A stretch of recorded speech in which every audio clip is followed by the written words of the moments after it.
One of my favorite sayings is that the business of America is business. It is still the greatest country in the world to come to these shores and start a small business. There's a very unique culture that we have in terms of taking risk.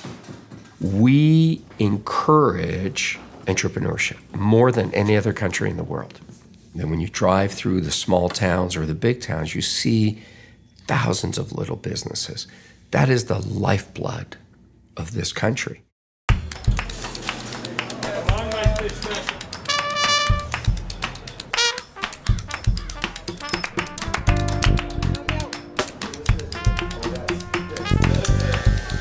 The first businesses in the United States were farms, were small shops. And so small businesses are as old as the Republic itself. I think that the small business itself is a representation that someone can make it in America, can own something, can be economically independent, can make some money, etc. And that's all part of the DNA of the country. I do not think that people really understand how big of an impact small businesses make on our nation's economy. They have always been, throughout the nation's history, the primary source of job creation in this country. Small businesses spawn a strong middle class. And so I think that entrepreneurship is fundamental to a democratic society. Not only do they employ the folks in our community, the other thing we know about small business owners and entrepreneurs is they give back disproportionately. Small business are integral to the success, health, and well-being of every community in America.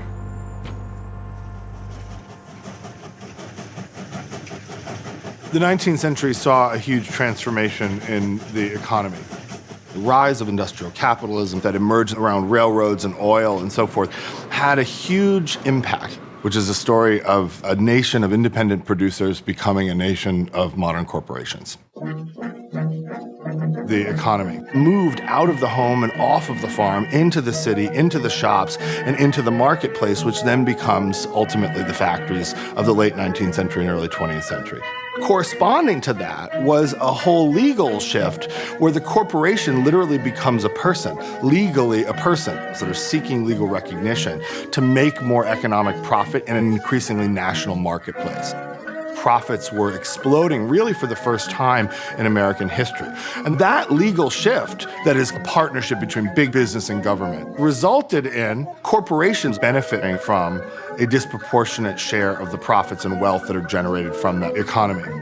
So you see playing out in the 20th century and now in the 21st century, this conflict between an older model of small business ownership and a more modern model of industrial corporations. And over time, there are fewer and fewer companies that are coming to dominate more and more of the economy. Trade Department is scrambling again today as the Dow fell nearly 800 points. It's the largest single-day drop in American history, with some economists estimating that I don't think people realize how bad 2008 was.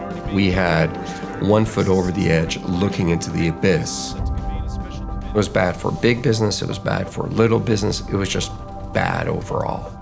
But if we know one thing from the economic meltdown, small businesses did not screw the global economy. Corporations did.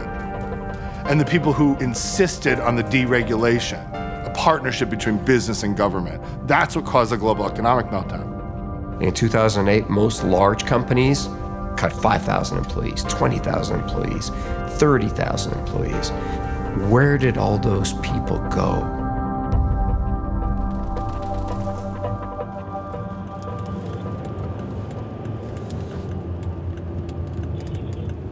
Thanks for calling Pat Staff. This is Beth. How may I help you?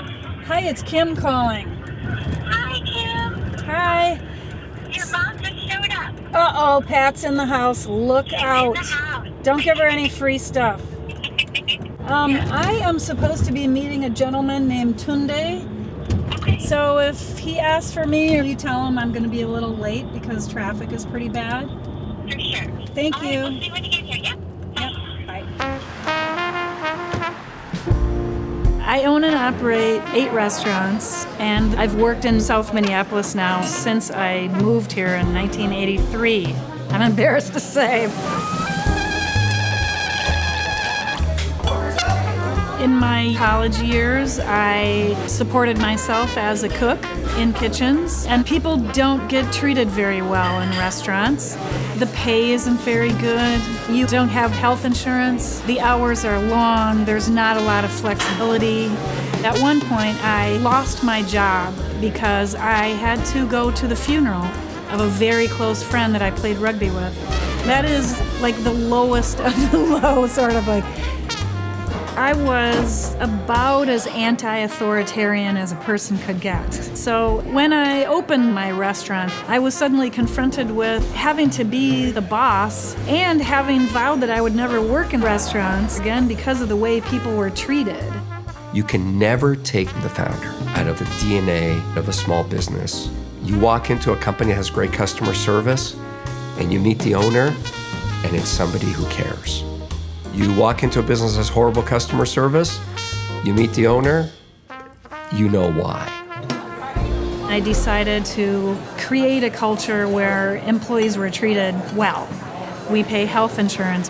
Servers in my restaurants make a living wage. People are allowed to have flexible schedules and lives. And people who work in the kitchens are allowed to eat free meals because I knew they were going to do that anyway.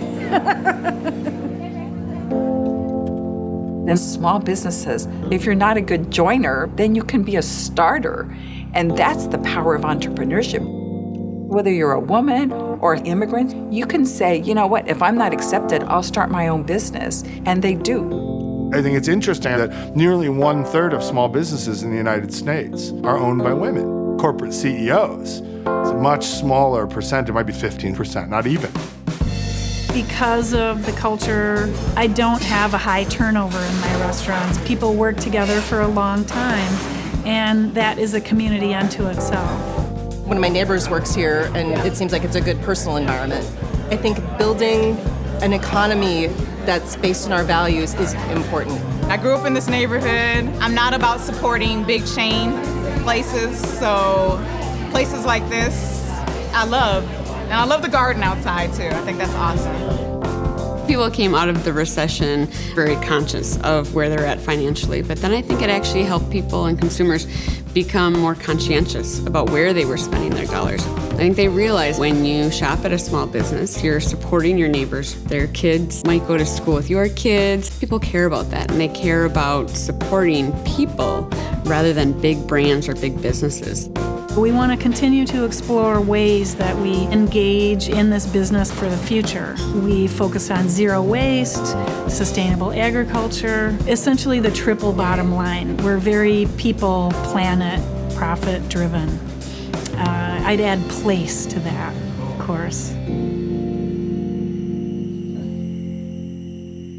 There is, at its best, I think, in a small business model, a kind of reciprocity. We will employ people from the community to work here.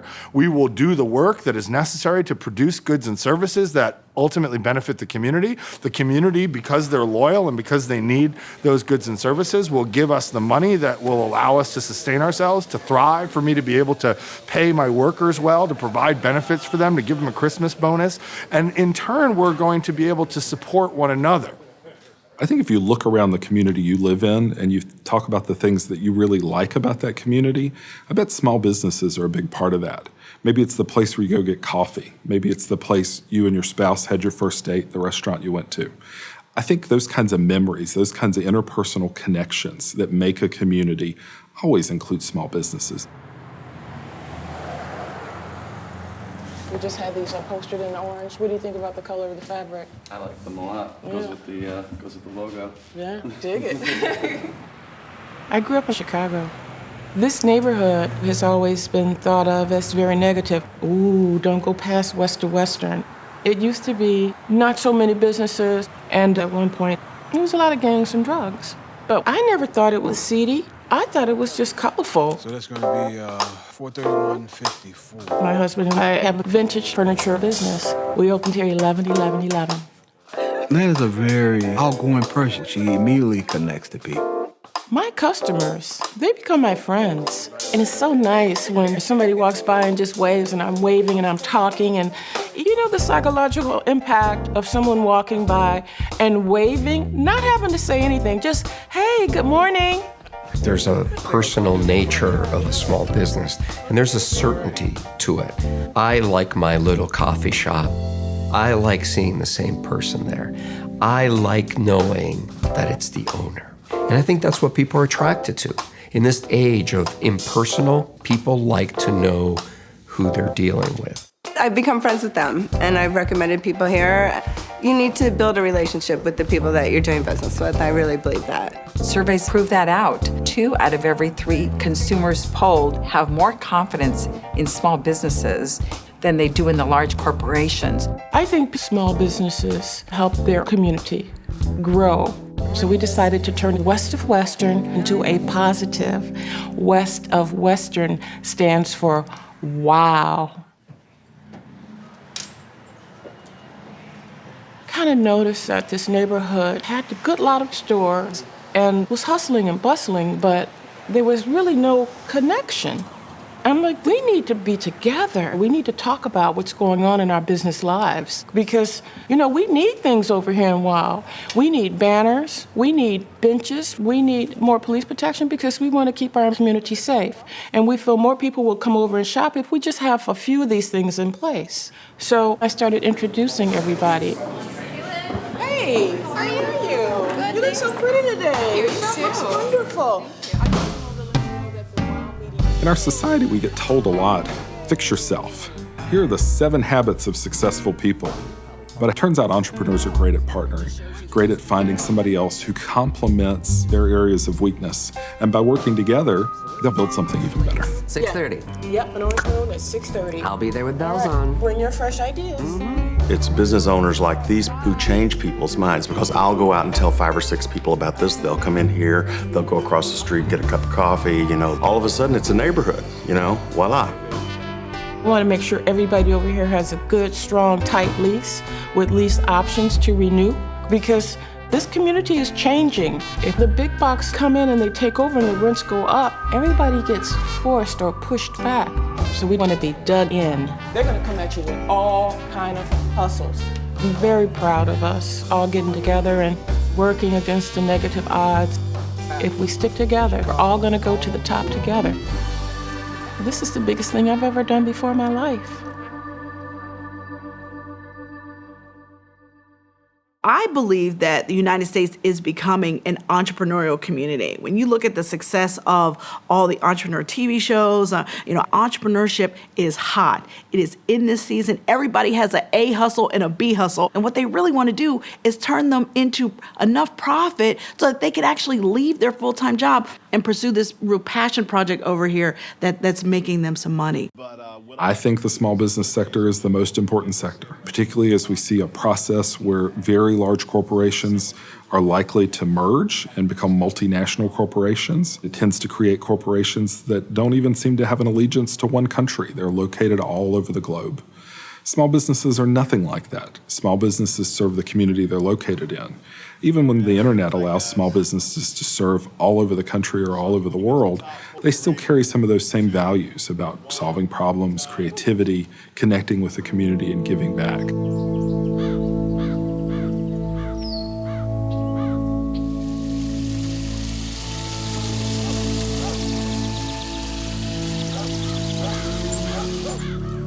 My great-grandfather bought this land in 1914, but we grew up in town. We didn't grow up farming. We moved up here to kind of get out of the city. Our family was growing at that time, and it just kind of felt like a good move to raise the kids in the country. This is what we love doing, but it's really, really hard. Just tracking everything as far as the cost, because we're not fully integrated like a corporate farm. We're not able to grow our feed for the chickens, our feed for the hogs. We buy that. We don't own our processor, so that just adds up. We're struggling to make it work, to stay small and natural and still generate enough income, even though prices are typically higher than what you'll find at in a regular grocery store. Over the last 40 years, people left the farms. There's not any small farms. There's literally just a handful of us. You would think rural state, that'd be abound, but there's just no life in these communities. There's big corporate farms, and that's it. When the economy is really bad, customers are under a lot of pressure to save money.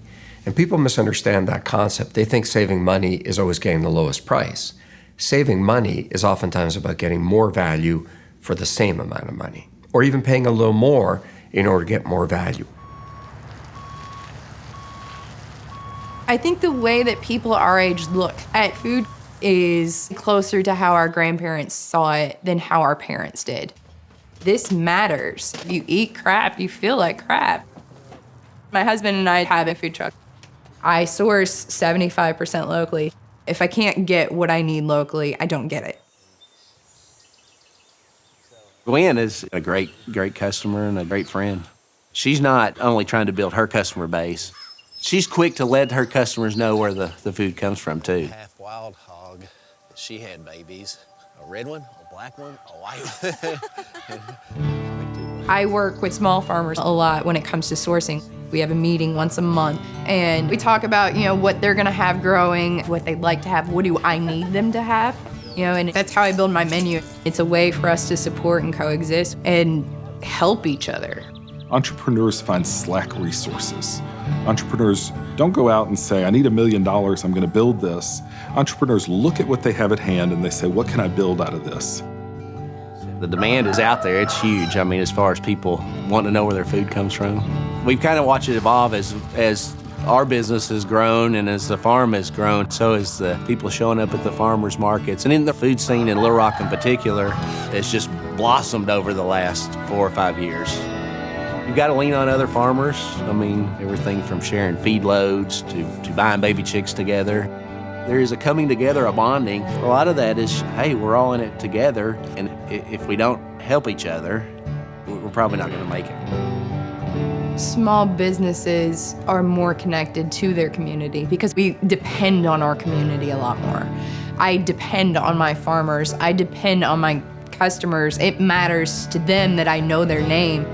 We're not looking to get rich. We just want to stay here and be secure and raise our family, and we want to stay here and farm. When I look at the way our society emphasizes personal wealth, it gives me a lot of pause. The big challenge in higher education is that the smart kids are pulled out to go work in finance. Go work in a hedge fund, young man. Go be an investment banker. I think that's a terrible trend for our society.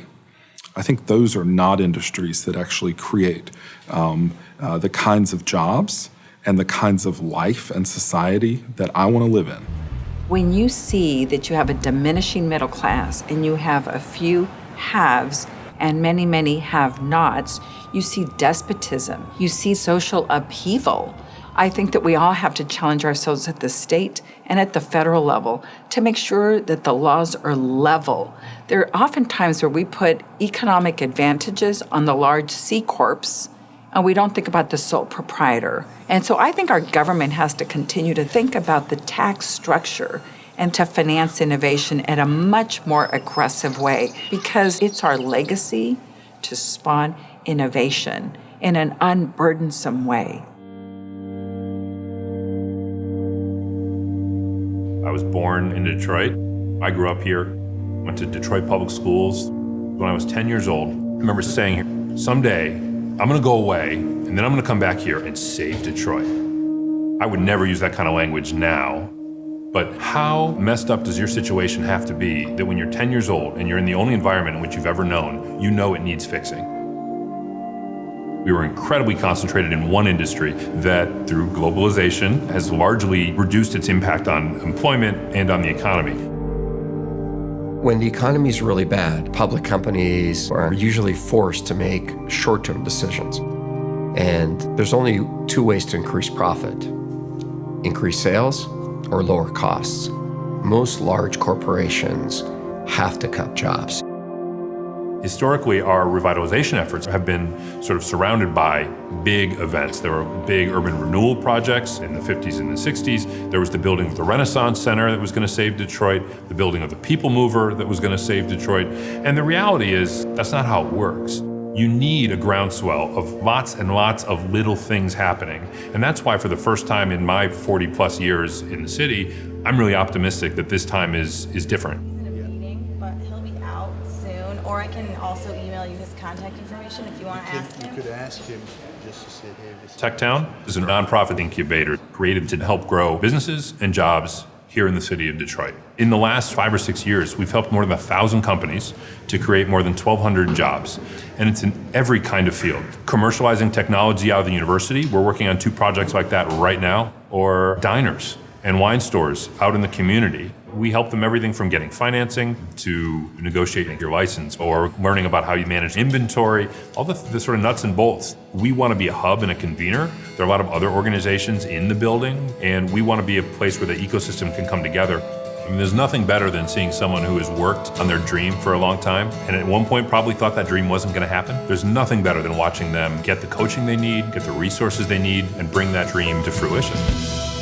We build an app that delivers a live feed of opportunities like workshops, jobs, internships directly to high schoolers.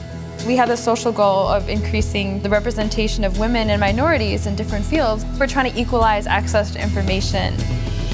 Young people today say, I've seen my parents, and they worked for a corporation for 30 years, and at the end, they ended up with a pretty nice retirement, but I want to be able to have a social impact. And so they're coming up with ideas that really do benefit society. In Detroit, it's not so much making an app about how fast can I order my pizza. We're thinking about how can we advance manufacturing to a point where it's more readily available to the rest of the world. We're trying to make a more efficient, better place to live. In the last 20 years, what are the most iconic brands that represent the United States? People think Google, people think Facebook, FedEx, Apple. These were companies that were started in garages that have now changed the way we communicate. It's the small that is changing the world. We often talk throughout history, have people known that they were living in a really momentous time? Because that's the feeling we all have here. We all know that this is a really momentous time for Detroit. The revitalization of the American city is the big challenge of our age. Small businesses are starting to help bring cities back to life. If you look at St. Louis, you look at New Orleans, you look at Detroit, they're helping bring people back into the city. Small businesses are the ones creating this new infrastructure for these cities to be successful again. There are so many people, so many projects, so many developments that are happening. Dozens of places like this, arts incubators, creative folks, hundreds of little companies springing up around the city. This time there is no one big thing. The next big thing is 1,000 little things.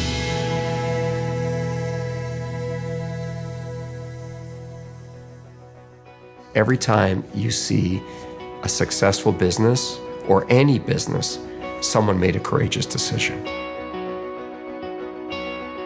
The average time that an S&P 500 company has been on the S&P 500 is now 12 years. It used to be 25 years.